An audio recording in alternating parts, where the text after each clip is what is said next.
The analysis began with a review of recent data and conflicts which consistently underscored the increasing threat from air and space. Building on these insights, we developed a matrix as depicted.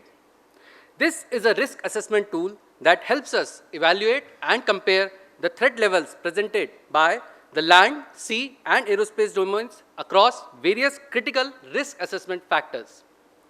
For each factor, we first assign a weight that reflects its importance for evaluating threat severity.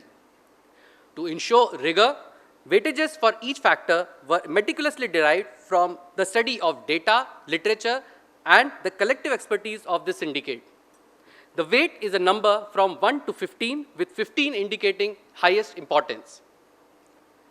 For example, operational tempo has been given a high score of 12, considering its implication on the outcome of the threat.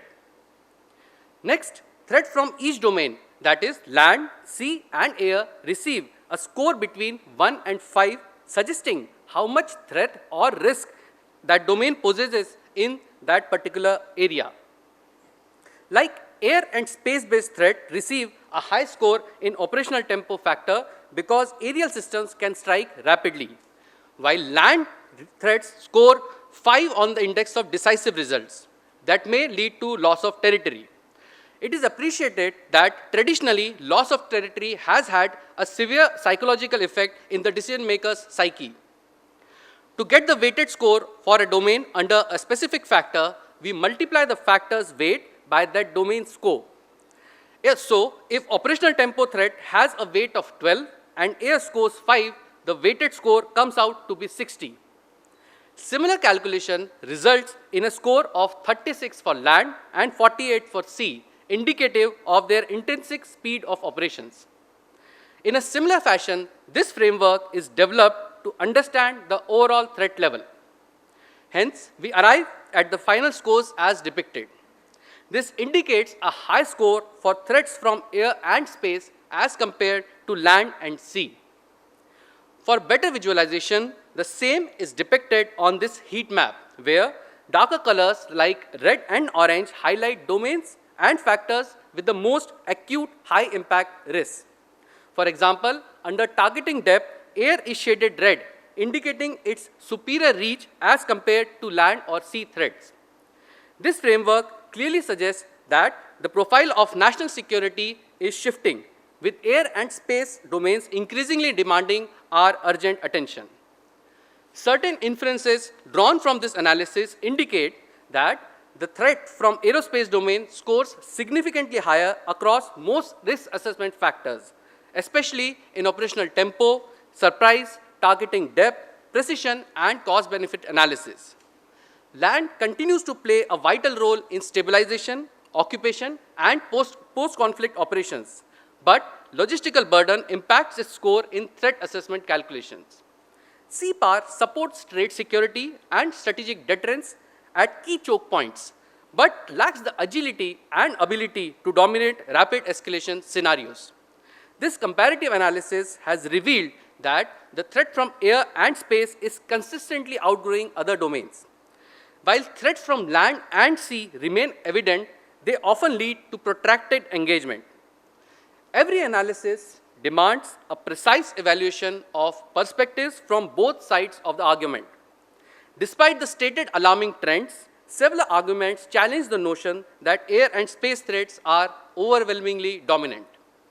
One of the foremost counter-arguments to growing aerial threat comes from the misconception that these are inherently vulnerable and can be nullified by modern defensive systems. This can be misleading. Modern aerial threats can manifest into a host of problems, such as saturation and multispectral threats, like slow-moving drones to hypersonic glide vehicles. Another significant mitigation comes from the cost of defense. This was highlighted during Operational True Promise, wherein the Israeli response to Iranian missile and drone barrage costed a whopping $1.4 billion in a matter of hours. While one cannot put a price tag to national defense, the cost raises serious questions for war effort sustainability. Secondly, it is often argued that air and space forces, while capable of striking deep and fast, cannot hold territory, and that isolated air campaigns seldom deliver decisive victories. It is true that one would require boots on ground to control territory. This is extremely relevant in case of urban and asymmetric warfare, where the role of ground forces remains crucial. However, this argument assumes that territorial occupation is the ultimate objective, which is not always the case. In many conflicts, the occupation of land serves primarily as a bargaining chip to impose cost, create leverage, or compel negotiations. In such contexts, air and space power can offer similar coercive value at substantially lower costs, as demonstrated by NATO forces in Kosovo. Air and space operations rely heavily on networks and satellites that are vulnerable to cyber attacks, jamming, and anti-satellite weapons. Growing space congestion and militarization increases risks of debris, accidental conflicts, and loss of key services. However, these risks can be mitigated through a combination of technological hardening, redundancy, doctrinal shifts, and international cooperation. Lastly, in irregular conflicts, non-state actors blend with civilians, using urban terrain to neutralize technological advantages. Airstrikes risk collateral damage, often strengthening insurgent propaganda. However, modern ISR capabilities, drones, and precision-guided munitions now allow air power to target insurgent leadership and infrastructure with minimal collateral damage, as was seen by IF's precision strike on terrorist hideouts in Pakistan. Having concluded the analysis, the syndicate's assessment is that the hypothesis that aerial and space-based threats constitute the most immediate and complex challenge to India's national security stands validated. In this threat-infused environment, the policymakers need to acknowledge the rising threat and thereupon build upon the countermeasures to engage them effectively. Having identified the growing trends in threat manifestation, it is important to carry out a status check on India's maneuvers to assume a pole position as far as tackling aerospace threats is concerned. Firstly, India has made commendable progress in developing a layered air defense system, combining long-range, short-range, legacy, and modern AD systems to create a multi-tiered shield against aerial threats. Central to this construct are integrated platforms like IACCS and Akash, which enable real-time coordination across the armed forces. While the current architecture marks a significant stride towards securing India's airspace, further enhancements in interoperability and faster decision cycles will be key to addressing evolving threats and ensuring long-time resilience. Next, there is a growing awareness among policymakers and emerging research initiatives about the salience of aerial threat. While the public understanding and academic focus on air power are still developing, efforts are underway to bridge this gap through greater outreach and institutional support. Compared to countries like the US, China, and those in Europe, where robust ecosystems support air power research and policy, India has further room to grow. India's joint military doctrines are evolving rapidly, with significant strides in integrating air and space strategies to meet modern security challenges.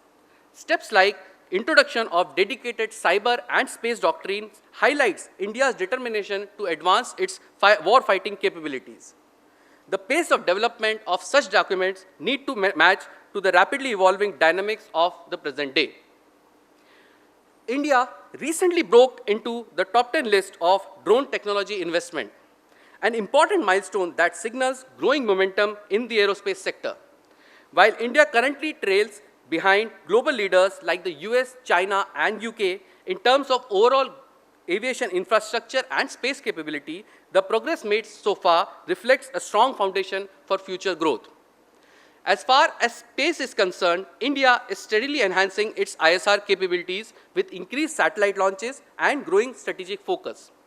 While gaps remain in areas like real-time targeting and multi-domain integration, ongoing advancements reflect a strong commitment to building a robust and integrated aerospace posture. Lastly, India is making steady progress in strengthening its air power, with indigenous projects like the Tejas Mark 1A and the Advanced AMCA, reflecting a strong commitment to self-reliance and modernization.